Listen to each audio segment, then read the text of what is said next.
My dad had a large piece of land. He had a house in the middle and a lot of land to raise animals or harvest, which, due to problems he had, ended up in the name of my grandmother and grandfather, his parents.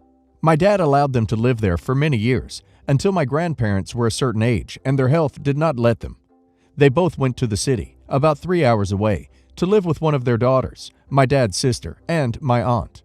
My dad had many sisters. He was the only man, and one of them had given him problems. Let's call her Viper Aunt. In the past, regarding the land, and more than once they heard her say that the land was from my grandfather and not from my dad. My dad had always made sure to keep her in her place. Since he was being the only man among many sisters, he imposed respect among them and my grandparents. After my grandparents went to live in the city, and since no one lived on the land, my father tried to sell the land. For that, my grandparents, in accordance with the law, gave him power to act on his behalf. This power was given in accordance with the law. They had to go through a medical examination, where the doctor established that both had the necessary mental stability to grant this type of power. My dad tried to sell it, but never found buyers. A few years ago, my grandmother had an accident. She drowned while eating. My Aunt Viper had something to do with this incident. My dad never forgave her, but that's another story. My grandmother did not receive oxygen in her brain for several minutes, and when she finally arrived at the hospital, she fell into a coma. My dad, afraid of what might happen if his mom died, the power would no longer work, and he was afraid that his sister, the Viper Aunt, would not sign anything. He did what he considered ideal. With the power, he put the land in my name. I had to sign several papers, but everything could be done, again, according to law. My grandmother survived, but she remained in a vegetable state. My dad took care of her for several months. She was a good grandmother. She knew what kind of daughter Viper Aunt was. She had always told my dad to put his papers in order. When my dad finally put my name on it, he went to tell my grandmother. I was there when he did, and even though she only made basic sounds and couldn't move, I can swear she smiled at my dad. Unfortunately, 2 months later, my dad, along with 2 cousins and an uncle, died in a car accident. It was a shock for everyone. But my Viper Aunt and my grandfather had more important things to say.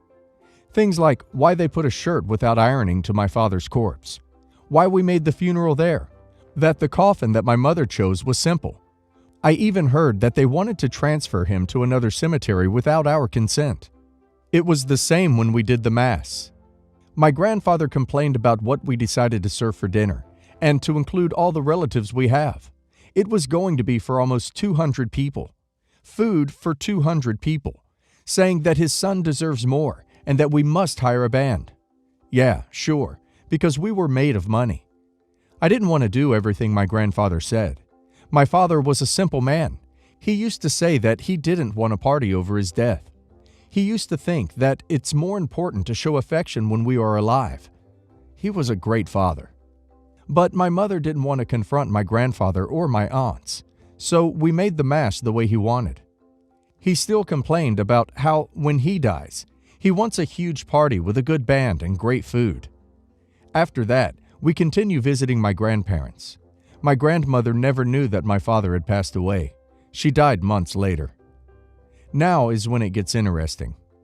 When my grandmother was still alive and my father was just 2 months dead, my Aunt Viper, her husband, and my grandfather arrived at my house. The summary of that meeting, where they only spoke to me, not my brother or my mom, was that the power was no longer useful because my dad had died. That land always belonged to my grandfather. My grandfather is going to sell the land, and from there, he will give a part to me and my brother. Apparently, they forgot that my mother existed. I didn't want to alert them about the change made by my dad, so I left them thinking that everything was as they believed. They left, and that was it, or so I thought. My Viper Aunt spread rumors. OP's mom already has a partner. OP's mom is not going to give OP or OP's brother money. OP's dad left them a lot of money. OP's dad left them a house with a pool. OP left them a vault with dollars and gold. They all were lies. My dad left us debts, and my mom was sad and falling into depression. Also, she only had in mind me and my brother. My brother was still studying at school, and I was still at university. We ignore the rumors and move on with our lives. With the land in my name, I sold it to my uncle, my mother's brother. Sometime later, my grandmother, my dad's mom, died. We went to the funeral and thought everything was fine, but we heard more rumors. OP's mom is going to the land and saying it's hers. OP's uncle is going to the field and saying it's his. OP is going to the land and saying it's hers. We have video evidence. Lies. The land is 3 hours from the city. And why would we have told the neighbors about our plans? Then we found out that when my aunt was asked to show those videos, she never did. We thought that nothing would happen. I still had faith in my grandfather. Silly me. One day while I was home, there was a knock on my door. There was a policeman. He handed me a piece of paper. My grandfather was accusing me for document falsification. A similar paper came to my uncle. Falsification is a criminal offense. I could go to jail. Obviously, I was not worried about that, since I was innocent. But I still felt hurt. My family doing this to me. My mom was outraged. My brother was the same. I decided to call the aunts who were not vipers. I felt like I was in a kind of civil war, where it was I, my brother, my mother, my uncle, my non-viper aunts, against my viper aunt, her family, and my grandfather. My aunt spoke with my grandfather and my viper aunt. According to her, he had known for a long time that the land was in my name, and he didn't care because I was his granddaughter. But when he saw my uncle's name, he was furious. My grandfather said that I had tricked him, that I had passed him over when I sold the land to my uncle. I must have given some of the money to him, and now he wanted his land back, that I had to give him the land. He was going to sell it, and from there, he was going to give me and my brother a part. He referred to my mother as that woman. My viper aunt said that the accident my father had was deserved for being a bad son. One of my good aunts was afraid of her. My viper aunt believes in black magic, and it is known that she pays to do that kind of thing. So the whole family is careful with her. I don't believe in those things. Even so, I don't like having her around. Well, we hired a lawyer, and he took the 3-hour trip to see the papers. My grandfather had accused me for falsifying the medical certificate, where the doctor authorized him to give powers to my father, and he was asking for a repair of just over $600,000. We were surprised. The lawyer was the same. I had never approached that certificate. It was my dad who made the papers for that power, and they are all legitimate. They tried to blackmail me with the complaint. They believe that something my dad bought is theirs, and they have the audacity to speak bad things about my mom and spread rumors. The lawyer said I could file a defamation suit, but I don't want any more family problems. My viper aunt still says that I should be paying for my grandfather's medicine. He has heart problems due to his age. He is 83. And want to pay for a surgery in a private clinic because he can't go to a public hospital. He deserves more. The case is still pending, and due to the pandemic, the entire system has been paralyzed. It has been a long time since we spoke to my viper aunt or to my grandfather, and I hope it stays that way. You should sue for defamation to clear your name. I'm sorry things are this way, but to be honest, that is, what I believe, a problem that needs to be dealt with. I get you don't want any more family problems, but if your family is disrespecting your dead father, then go to war on teaching them respect and humility. My grandfather passed away yesterday morning. He was really sick, so I get that he isn't suffering anymore. It still stings, knowing that I won't see him every Sunday for dinner or throughout the week. Anyways, my grandfather took care of all of the funeral arrangements for himself.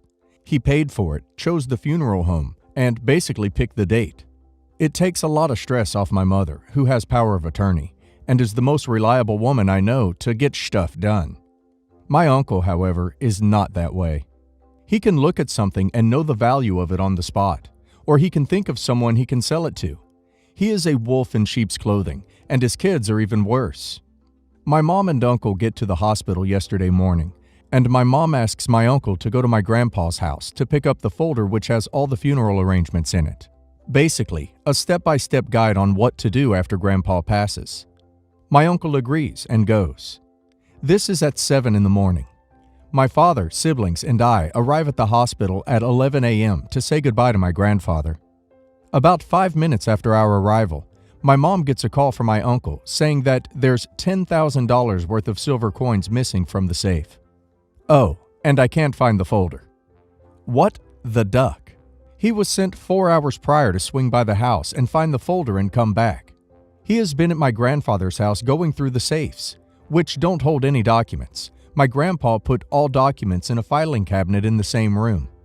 My mom was shaking her head after she hung up, went over to her father, and gave him one last hug before she went to the house to find the folder. The rest of us stayed in the room a while longer to say goodbye and cry, and then we followed her. We get to my grandfather's house and found the folder on the kitchen table. We asked my uncle what he's been doing, and he says he was just cleaning up the safe room, trying to find that folder. I didn't want to make a scene hours after my grandpa died, so I kept my mouth shut. We all start cleaning the place, throwing out food that won't keep, and finding pictures and items for the memorial service. Then, my cousins showed up. One of them said maybe 2 sentences the entire time he was there, and sat on his phone complaining and mumbling to himself about his girlfriend. My other cousin proceeded to grab garbage bags and boxes and loading them up with stuff. Paper towels, toilet paper, Band-Aids, soap, lotion, towels, bed sheets, food, etc. I stop what I'm doing when I see that she's in the hallway closet going after the quilts and blankets my grandmother made before she passed. I asked her what she thinks she is doing, and she says, "I'm a broke college student. I need this stuff." Which is BS, because her father fronts the bill for everything for her. I tell her to leave the blankets and sheets. I also tell her that the will states that half of Grandpa's estate goes to my mom, the other half goes to my uncle. My cousin scoffed and said, "It's not like you guys need any of this stuff anyways." I said, "That's not the point. The point is that your grandfather passed away hours ago, and you are at his house raiding the place. Quit being a piece of crap and put it back." At this point, my mom came in and asked what was going on. I told her, and she says, "Okay, well, if you need toilet paper and soup that bad, help yourself, but leave the personal objects behind." My cousin got up, picked up her box and bags of food, and walked out. My uncle came around the corner and asked what I did, and I said, "How dare you? Your dad died today, and all you can do is figure out where the gold, silver, and guns are. Grandpa probably sold those coins you were so worried about." We came to find out that he did in fact sell those coins, found a receipt for them in the filing cabinet. I told my mom to change the locks on the house, or at least change the password to the safe. It's not even for the silver or gold or guns. There are so many heirlooms and photographs in that house that mean so much to our family. We would be heartbroken if they went missing and sold.